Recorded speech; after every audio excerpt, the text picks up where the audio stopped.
এখানে রিভাইভ করতে হয়তোবা আর খুব একটা বেশি প্রবলেম হবে না। ডক এবারে তিনি চেষ্টা করছেন পিছন থেকে যেই পুশটা রয়েছে সেটা ঠেকানোর চেষ্টা তিনি কিন্তু করবেন এখান থেকে। টু স্পিডে কিন্তু এখানে পুশটা দেওয়া হয়েছে। রিফাস তিনি কিন্তু দাঁড়িয়ে গিয়েছেন এবং সেই জায়গা থেকে ব্যাকলাইন থেকেও কিন্তু তার উপরে অ্যাটাক আসছে।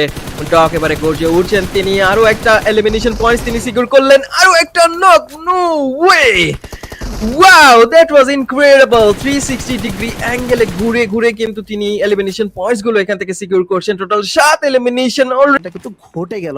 ম্যাড বুলস এখন পর্যন্ত স্ট্যান্ড বাই রয়েছে। ম্যাচের শুরু থেকেই তাদেরকে অ্যাগ্রেশনে কিন্তু দেখা যাচ্ছে।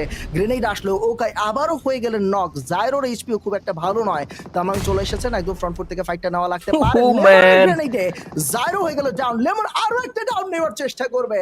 That was mind blowing.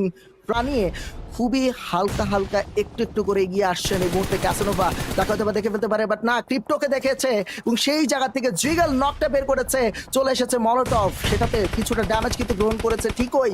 Low HP, just 1 এইচপিতে আছে বলতে পারেন মুহূর্তে।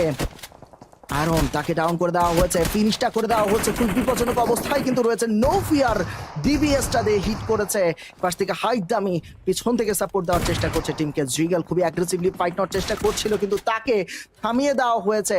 ক্যাসানোভা থামিয়ে দিয়েছে এবং এএস এনাফ হবে, তিনি কি এখান থেকে সার্ভাইভ করবেন? ওদিকে আরো কিছু ফাইট কিন্তু আমরা দেখতে পাচ্ছি ঘটছে। ও মাই গড, আরো একটা নক এখান থেকে। No fear, no way, incredible clutch.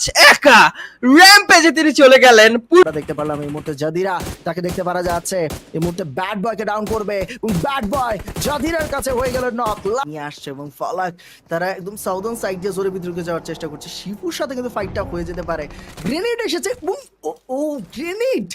যাওয়ার, but you never know, this is a battle royale game, so anything can happen. এখান থেকে দেখা যাক শেষ পর্যন্ত উইনার চিকেন ডিনার কার কাছে। শিপু দুর্দান্ত নক এখান থেকে তিনি পেয়ে গিয়েছেন। So 1 versus 1 Mexican stand up between DG77 and আর্করেড। প্রথম ম্যাচেই কিন্তু আমরা দেখতে পাচ্ছি অসাধারণ একটা ফিনিশ, পুরোপুরি ওপেন একটা গ্রাউন্ড। চিকেন পাবে বলাটা কিন্তু খুবই মুশকিল হয়ে যাচ্ছে। একদম ডেথ জোন যাওয়া পর্যন্ত কিন্তু অপেক্ষা করতে হবে আমাদের। এবং ইউটিলিটি কিন্তু এখন পর্যন্ত শিফুর কাছে আছে এবং সেই ইউটিলিটির অ্যাডভান্টেজটা হয়তো বা তিনি কাজে লাগাতে পারতেন, কিন্তু সেই দিকে না যে তার কাছে ইনফরমেশনটা কিন্তু ঠিক মতো ছিল না এবং সেই অনুযায়ী কিন্তু টিম আর্করেড তারা নিয়ে নিল উইন।